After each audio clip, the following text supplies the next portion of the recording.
Welcome back to Absolutely the Best Podcast, a work in progress. I'm Zach. With me, as always, is my good friend George. Hello.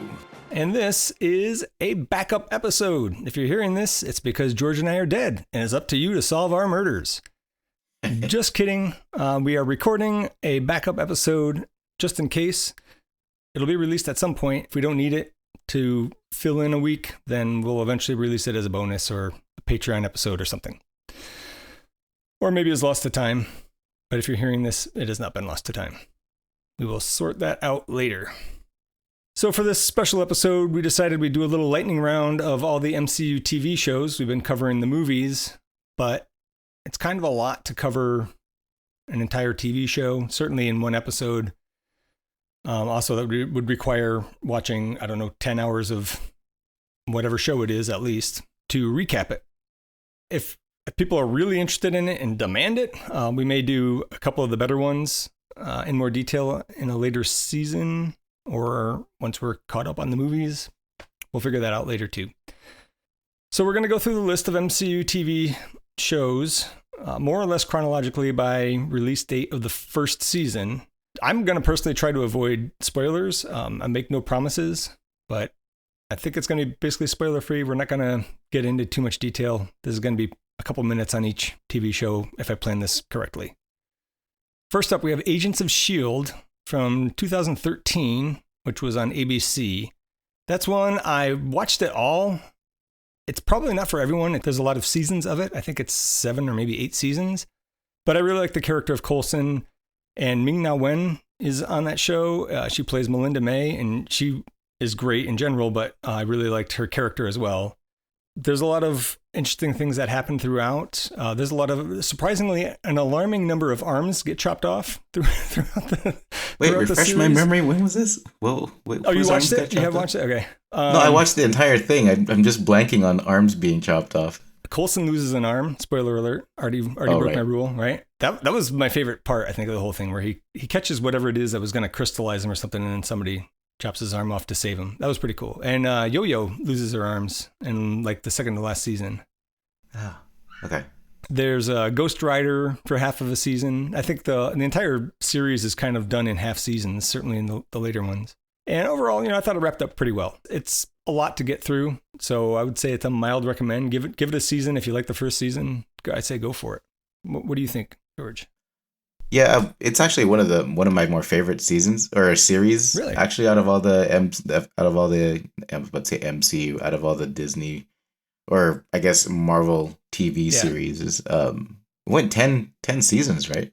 Was it 10? Yeah, it could have been. I'm pretty sure it was 10. If my memory serves me right. Ghost Rider was a really good. That was a really good surprise for me, and I actually wasn't. I went into it not having much expectations wise, because none of the Agents of S.H.I.E.L.D. that came to my memory really had any powers. So seeing Chloe Bennett have powers was pretty neat. Seeing some of the Inhumans I think there was a crossover episode in there somewhere where the Terrigen mists and stuff came in. That was pretty good.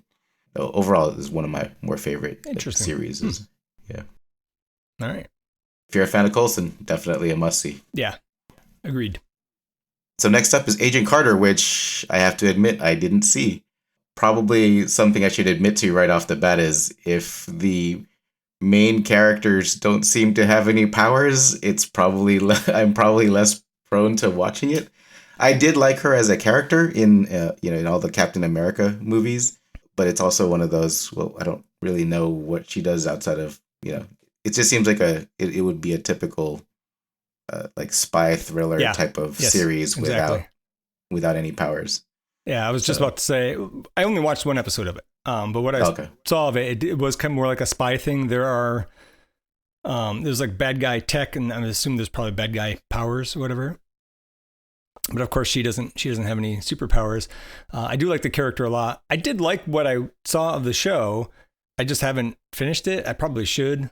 But it's on ABC. I don't know if the streaming app. I don't know if I can stream it for free. That's gonna, if I could stream it for free or if it's on something I already subscribed to, I'm in. If I gotta, it's not on Disney Plus. Oh, it should be now. Yeah, that's a good point.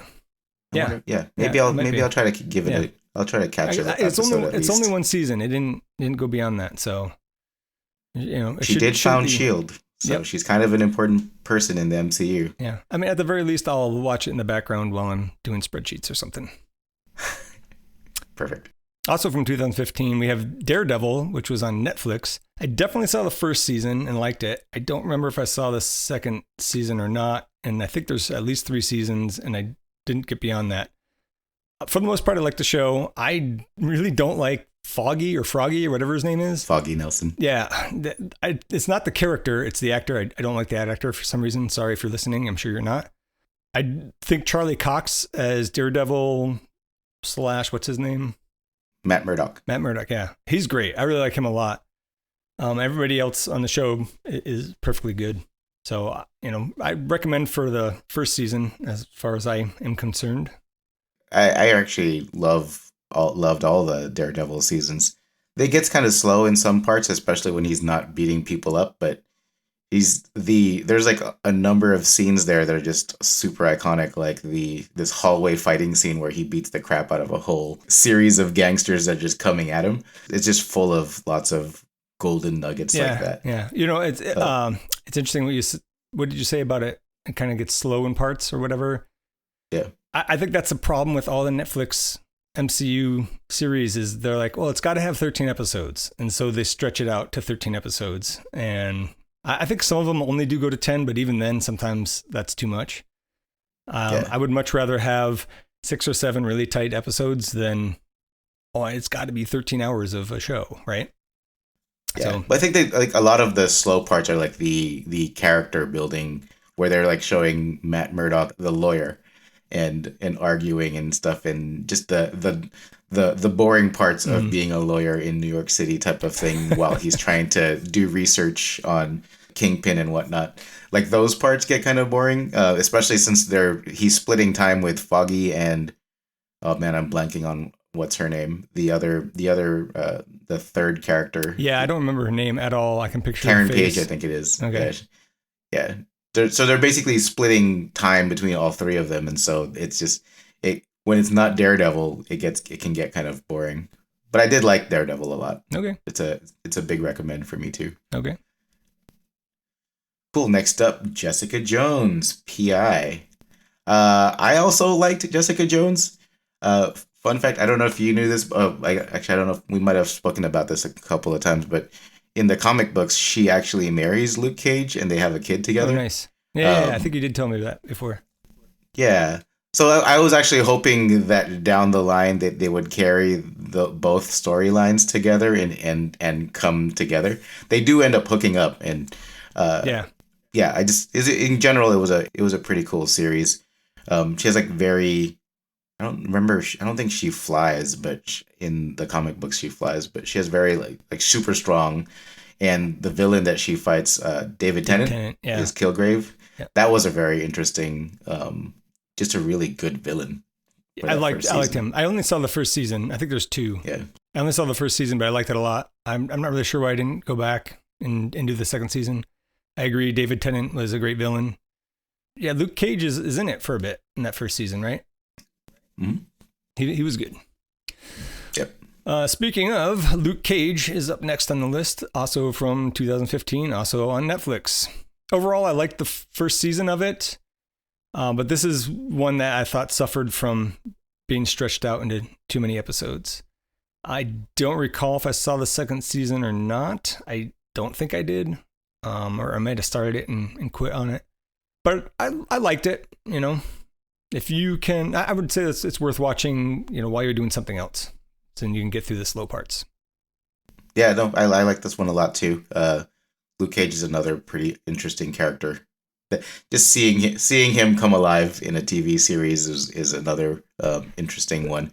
The actor who plays him is really good too. Yeah, I really liked him. He was a really good choice. Yeah.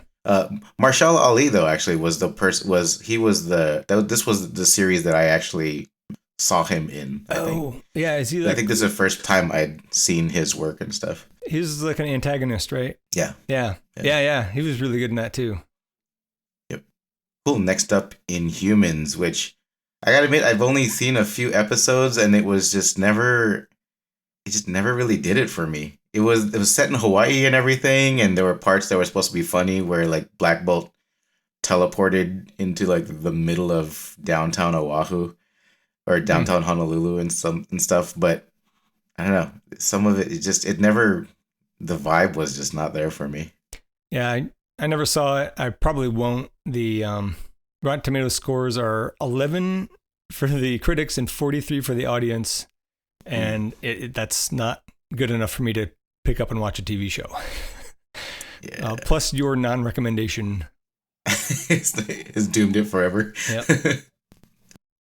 Next on our list is Iron Fist from 2017. This one is also on Netflix. I gave up after one episode. I didn't even know there was a second season. I didn't care for it. It was kind of boring. The female protagonist in it was good. She's been in other stuff. I can't Jessica Henwick. Yes. But the main character, he was annoying to me. I didn't care for him, and the show was boring.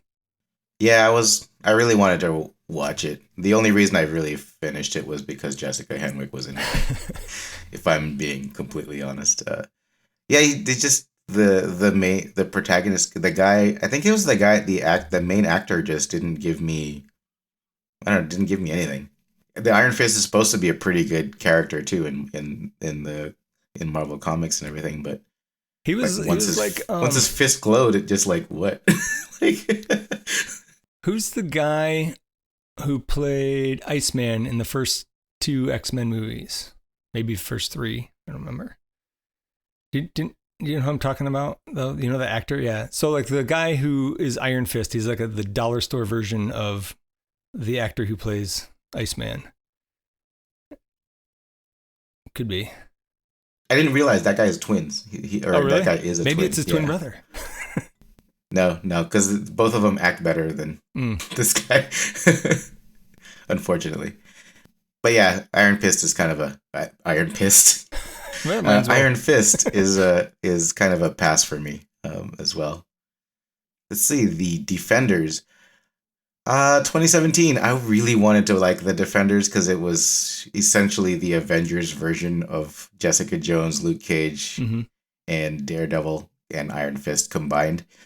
I liked it whenever Iron Fist wasn't around. I just really he was just really such an annoying character for me. But what do you call it? I want to say the character that plays Elektra, her name escapes me. She was really great. On the show, not in the movie. On the show, yeah. She ended up becoming the not the movie. As much as I do like, I'm blanking on the other girl who we can't remember. Yeah, I'm blanking on the first Elektra. But as much as I like Jennifer Garner, that Elektra doesn't hold a candle to the Elektra in the Defenders. I didn't know there was an Elektra in the Defenders. Yeah. But there was like a really great all of them fighting scene, and that was pretty nice. And then that was pretty much it. I wish the Punisher was in there instead of the Iron Fist guy. Yep. I never gave it a chance. I was kind of burned out on the Netflix Marvel shows. I think maybe if Iron Fist hadn't been in it, I might have been a little more inclined. But I had like just tried to watch Iron Fist, and I was like, no. And then, I don't know, I just didn't feel like trying it. I guess it's not too late. Oh, I missed a perfectly good segue. You mentioned The Punisher. So The Punisher is next on the list, also from 2017, also on Netflix. I watched the first season. It's another one that suffers from too many episode syndrome, but it's pretty good. I gave up on the second season. I really like John Bernthal. He's very intimidating. Did I ever tell you the time I saw him in Santa Barbara? I'll try to do a quick story. For the listener, I go to Santa Barbara a lot for work. I was there in mid-August, which there tends to be a lot of celebrities there because their school is out and they take their kids and it's close to LA, right? So I often see, just spot on the street or on the train or whatever, I'll spot a celebrity. So I was going into this ice cream shop on State Street, McConnell's Ice Cream, just about to walk in, and John Bernthal comes walking out, and I'm like, oh, and like, you can't see me, but I'm like, oh, there he is. And like, I'm like pointing at him for a second. And he goes, hey, I told you to stay with your mother. And I was like, oh, and I was like too scared to say anything to him at that point. He's like yelling at his kid. Oh man, but I could totally relate to. What did he yell at his kid? He was like, "Hey, I told you to stay with your mother." So like, I guess his kid took off or something. I don't know, and I can totally relate. Like I would react the same way, but it was like almost right in my face. He was like stepping down from the storefront. And I'm like kind of looking up at him a little bit, and he's like yelling in my face. It was very scary. And I was too busy, or I was too scared to be like, "Nice to meet you, Mr. Bernthal." You didn't want to do can you just say 1 batch, 2 batch? Oh man. Yeah, no, he's great. I've loved him since The Walking Dead. Yep. And he's just awesome there as Shane, and in The Punisher, he's really good. I really liked the original, not the first one, but the second Punisher movie, Punisher War Journal. With the dude who died, right? With the late Ray Stevenson. Yeah. Yeah. So, like, seeing him take up the mantle and be the Punisher was really great. Like, season 1 was amazing to me. Especially once, it's like just him going, like, brother against brother type of, like, storyline. Mm-hmm. So, yeah, the Punisher, it's an easy recommend, high recommend for me. Nice. And then we have Runaways, which I had run into actually randomly on Hulu and didn't know it was there. I don't really remember liking it. Initial impressions, I remember going, "Oh, that's so and so's kid. That's this person. That's this person." Oh, okay. But it wasn't compelling enough to keep watching, honestly. Did you watch that with your wife? No. Okay, then this wasn't the show. She refuses to watch these shows with me. I could swear that she told my wife to watch something, but maybe it was somebody else. Anyways, I thought this was that show. And we started it, if it's the right show I'm thinking of, and got through a few episodes. It was fine. It was okay to watch with my wife because we rarely watch the same things. But she wanted to watch it, so I was down. But after a few episodes, my Hulu subscription lapsed, and I just never bothered to finish it after that. Next is Cloak and Dagger from 2018 on some platform called Freeform. I have no idea. I'd heard of Cloak and Dagger. Maybe I need to look into it more, but I have like a very, very vague recollection of seeing a news story on it. Maybe it's like a guy and a girl team or something. That's about all I could say about it. Did you watch it? I watched a few episodes of it. The comic book versions were way better. It could have used more love. That's a bummer. Yeah, it's a kind of a pass for me too. Next up, Hellstrom, which you probably don't know too much about unless you're reading the comic books, but yeah, he's essentially like the son of Mephisto or something, or the devil. And him and his sister are basically investigators, like private investigators. They investigate occult type stuff. I think that's what my memory is, at least.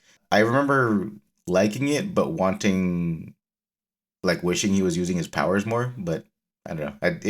It wasn't compelling enough for me to keep watching, so it's kind of a pass for me too. I never heard of it. The first time I heard of it was a few days ago when I was putting these notes together and was like, Hellstrom. Hence all the question marks in the notes. Yeah. All right, next is a good one. WandaVision from 2021 on Disney Plus.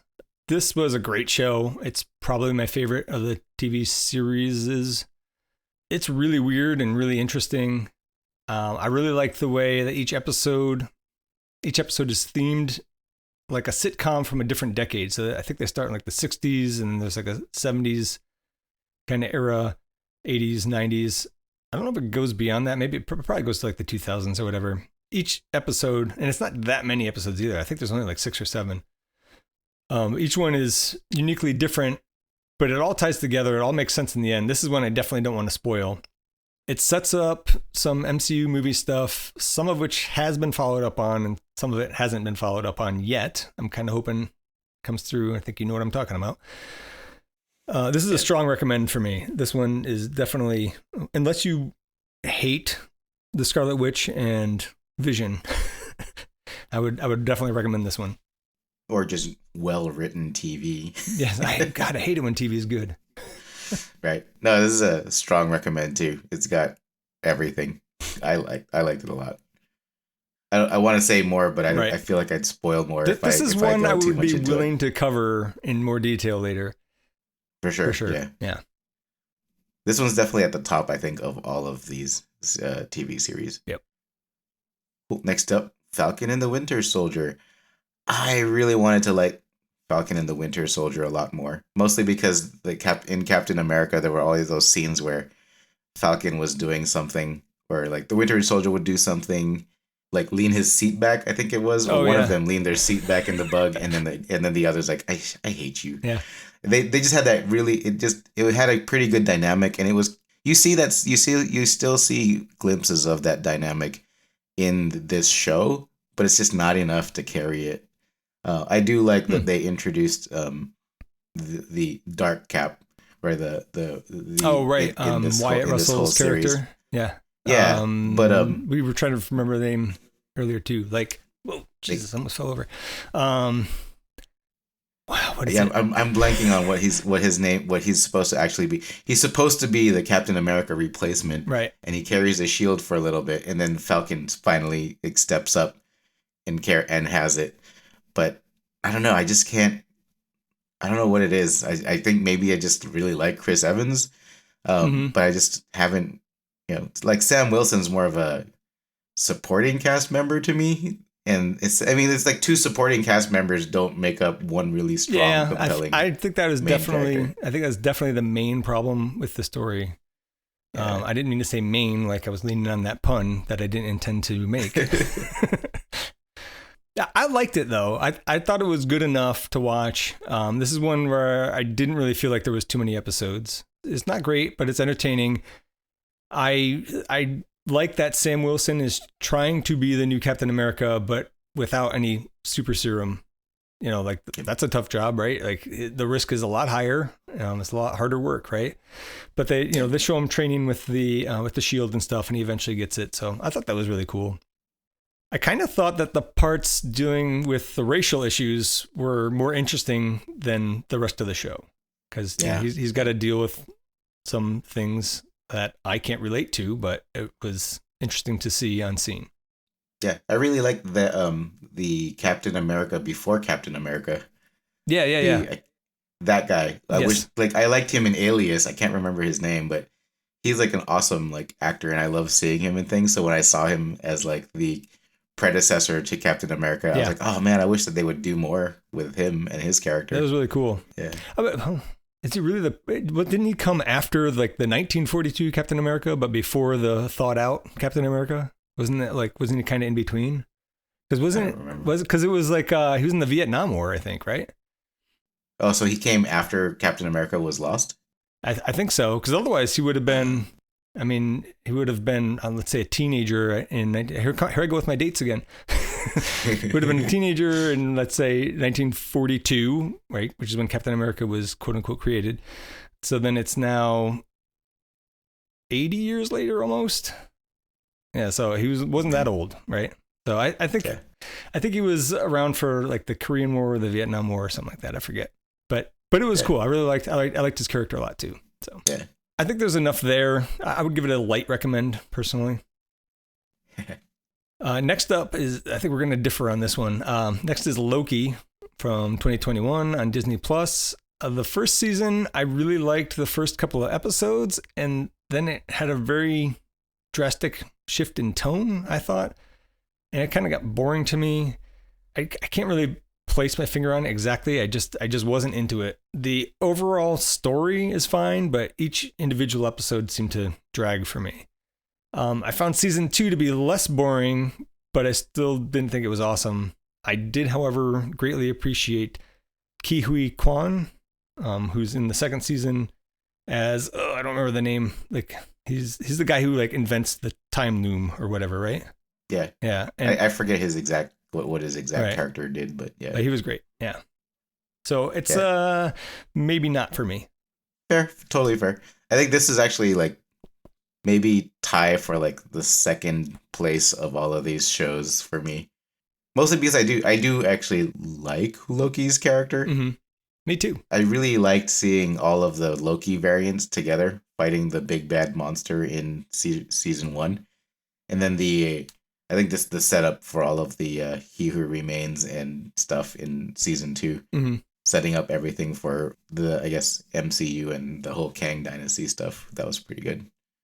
But yeah, no, I liked it a lot. I think seeing Loki's progression and it culminating in this series of him ultimately being a hero was pretty interesting for me.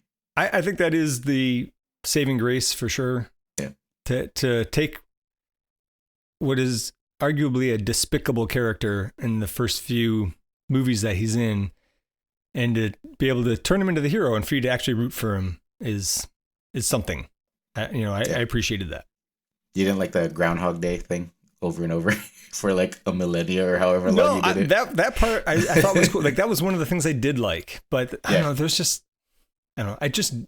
were so many episodes where it just felt like it was dragging. But no, I did like that part quite a bit. Cool. Next up, not quite a TV series, but it is like a cartoon series, the What If cartoons. I liked some of these, and some of them I just didn't care for. The Marvel Zombies was really the only standout one for me. Zombies are always good. And seeing how, maybe, I hope I'm not getting them mixed up, but Ultron getting the Infinity Gauntlet or the Infinity Stones together, and then being able to find the Watcher, or the Watcher being scared of him. I thought that was pretty interesting. I don't remember that one. Yes, season 2 became kind of eh. Yeah, I only saw season 1. I thought it was mostly good. There was a lot of interesting ideas. I like the idea of the show. I really liked the Captain Carter episode, because now we take the character of Agent Carter that we really like, and now we give her superpowers like Captain America. So that was cool. I didn't watch season 2 yet. I'm probably not gonna, because you are not the only person I've heard to say it's meh. Yeah. They're just trying too hard to like have this overarching plot, when in the comic books, all the what ifs were just standalone one issue of what happens if this happened. Yeah. Next we have Hawkeye from 2021 on Disney Plus. This might be my second favorite. I really liked how he was dealing with they don't ever show it. It's just suddenly he has hearing loss. For some reason, he's wearing hearing aids in this, and he never did in any of the movies. I can get by that. It wasn't fun. It didn't bother me. But I like that, how he's dealing with that. The who's the girl that's in it who's kind of like his sidekick-ish? Haley Steinfeld. Right, but what's the character's name? Sorry. That I forgot.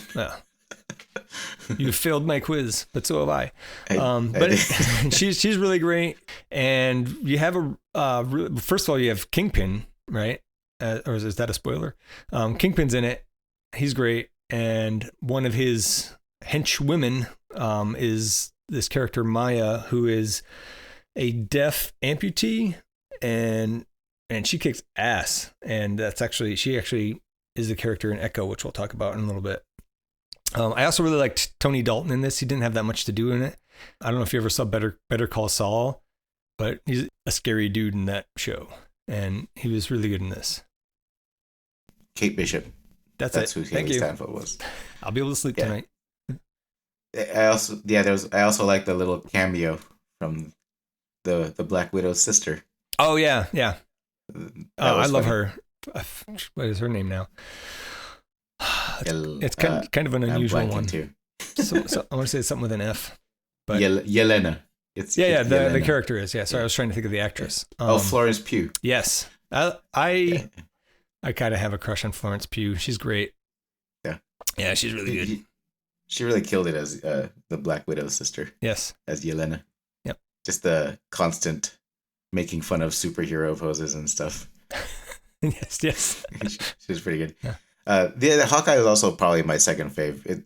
I want to say it's tied with Loki, but I think now that I'm remembering the series a little bit more, it was just really fun, and I think I that kind of edges it out over Loki for me. And Hawkeye's a Christmas show, and I hate Christmas, and I still like the show. So there you go.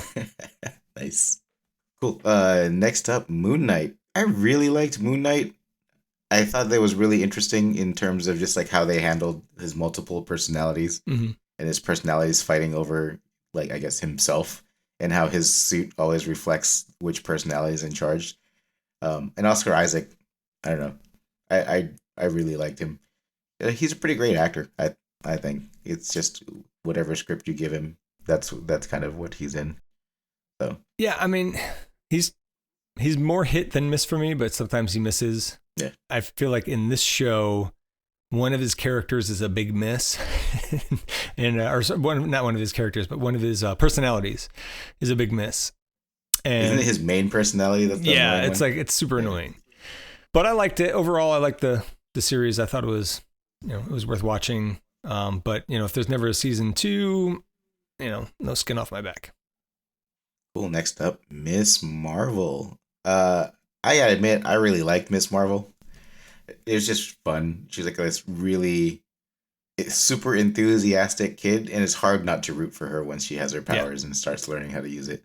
So I really liked her. I also liked her in the Marvels, and I thought actually she was the one that kind of carried that whole movie because she just seemed to steal all the scenes whenever she was in it. Yeah, I agree with all that. I thought it was it's kind of fun, pretty decent. Didn't pay off in the Marvels, but she was good in the Marvels. Yeah. Next is She-Hulk from 2023, Disney Plus. She-Hulk is great. I highly recommend this one. This might be second actually instead of Hawkeye. I don't know. They're kind of a tie for me. If you don't like fourth wall breaking, if that's going to ruin it for you, then this is not for you because there's a lot of that going on. There's a lot of CG in it as well, which is pretty good for TV, but it's not great. But again, that didn't bother me. It was more about the story and the characters. The CG is probably why there's never going to be a second season. I think it was a really expensive show to do.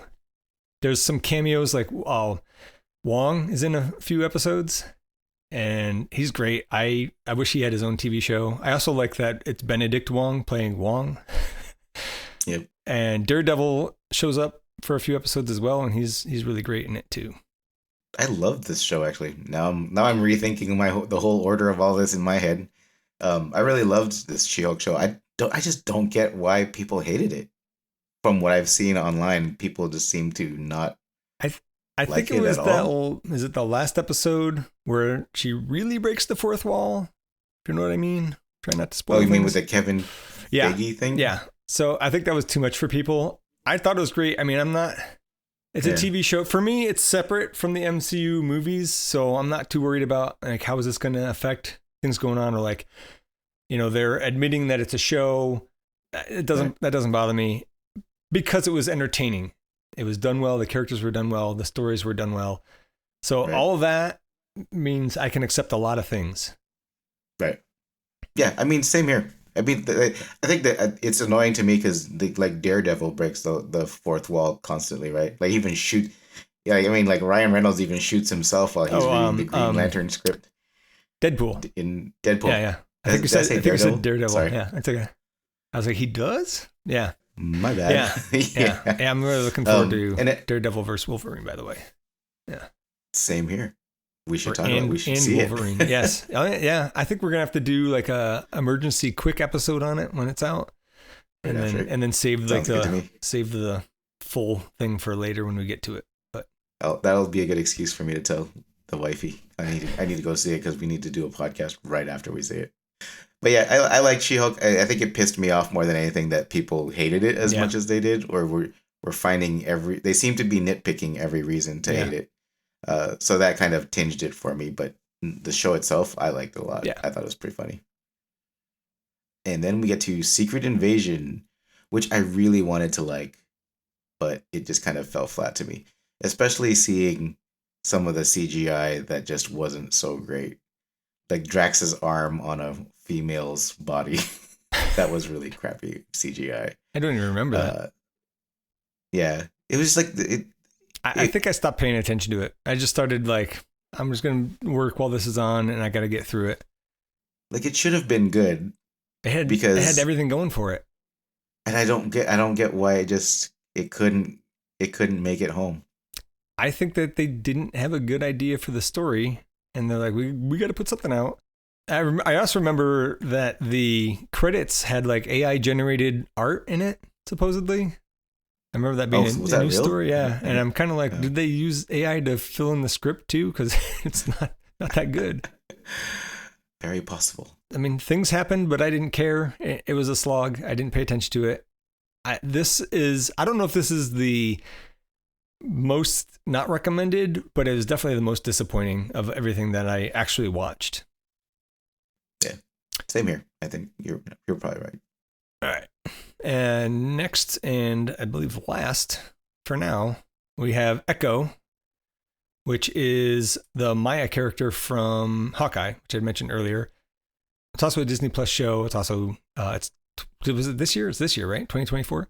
I haven't finished it yet. I am about halfway through, I think. And it's pretty good. It's kind of stupid in parts, but for the most part, I am enjoying it.